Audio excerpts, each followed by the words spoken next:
मैं ढिकाला FRH में अपने कमरे से बाहर निकल रहा हूँ और बाहर बारिश हो रही है।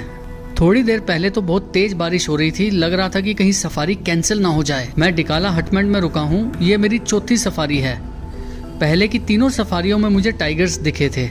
आज सफारी के बाद चेकआउट भी करना है और ढिकाला से बाहर जाना है। ग्रासलैंड एरिया में हाथियों का झुंड है, आराम से घास खा रहे हैं। कुछ बड़े हाथी अपनी सूंड से घास उखाड़ कर खा रहे हैं, जबकि छोटे हाथी अपनी माँ के साथ खेलते हुए घास खाना सीख रहे हैं। झुंड में छोटे हाथियों को हमेशा बीच में रखा जाता है ताकि वो सुरक्षित रहें। एक दूसरे का बहुत ध्यान रखते हैं। इनके समूह को हर्ड कहा जाता है और इसकी अगुवाई, इसको लीड करती है अनुभवी मादा हाथी, जिसे मेट्रियार्क कहा जाता है। मेट्रियार्क झुंड को पानी और भोजन तक ले जाने में अहम भूमिका निभाती है। संकट के समय में पूरे झुंड का ध्यान रखती है। हाथियों के झुंड में मजबूत पारिवारिक संबंध होते हैं। ये आपस में संवाद करते हैं घुर्राने, चिंगारने और कंपन जैसी आवाज़ से, जो कई किलोमीटर तक सुनी जा सकती है। इनके बड़े कान सिर्फ सुनने के लिए ही नहीं, बल्कि शरीर को ठंडा रखने में भी मदद करते हैं। एक हिरन माँ अपने छोटे बच्चे के साथ खड़ी थी। जब उसने हमें देखा तो कुछ देर तक बिल्कुल शांत खड़ी रही और ऐसा लग रहा था जैसे वो हमें ध्यान से देख रही हो, ये तय कर रही हो कि हम कोई खतरा तो नहीं है। थोड़ा आगे जाने पर हमें एक ताकतवर नर हिरन दिखाई दिया जो घास चर रहा था। उसके बड़े और घुमावदार सींग उसे बहुत शानदार बना रहे थे। ये सींग सिर्फ दिखाने के लिए नहीं होते, बल्कि नर हिरन इन्हें अपने लड़ने के लिए इस्तेमाल करते हैं, खासकर प्रजनन के समय। हर साल नए सींग गिरते हैं, नए उगते हैं, जो पहले से बड़े और मजबूत होते हैं। जंगल में इस तरह के नज़ारे देखना सच में एक बहुत ही बढ़िया एक्सपीरियंस है। वीडियो अच्छी लग रही हो तो आप इसको भी लाइक कर देना और शेयर भी कर देना। चैनल को भी आप सब्सक्राइब कर देना अगर आपने अभी तक नहीं किया है। तो मॉर्निंग की सफारी में निकलते ही हम आ गए हैं ग्रासलैंड के एरिया की तरफ। तो भाई साहब, ग्रासलैंड में चांस लग रहा है आपको आज?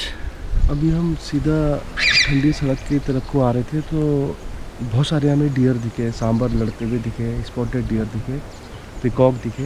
बट अभी वहीं पे हमने एक सांबर की कॉल सुनी है, इधर इस साइड का फायर लाइन की तरफ, ढिकाला के ठीक सामने।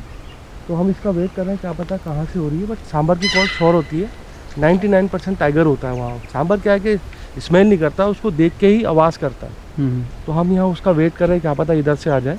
कहीं से भी आ सकता है, सामने से भी आ सकता है, इधर से भी आ सकता है, छोटी फायर लाइन से, बड़ी फायर लाइन से भी आ सकता है। तो उसी का हम वेट कर रहे हैं, देखते हैं आता है नहीं आता है। बाकी नहीं, अगर नहीं आएगा तो आगे बढ़ जाएंगे। ठीक है, तो हम जा रहे हैं टाइगर देखने। ये भाई लोगों ने देख लिया टाइगर। अभी 3 टाइगर देखे ना आपने? तीनों पेड़ पे चढ़ रहे थे। जैसे ही हमें पता चला तो हम उसी डायरेक्शन में जाने लगे जहाँ अभी टाइगर्स दिखे थे। इसी जगह दिखे थे टाइगर्स। ये आप सामने जो झाड़ियाँ देख रहे हैं, यहीं से अभी आता जाता टाइगर दिखा था। आधे घंटे से टाइगर का वेट कर रहे हैं। चाय लेके आए थे, तुमने कहा चाय तो पी लें, नहीं तो ठंडी हो जाएगी।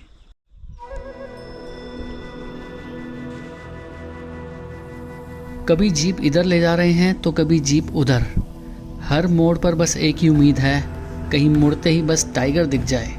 टाइगर को देख के ही दिल खुश हो जाता है, उसकी चाल और उसके चलने का तरीका।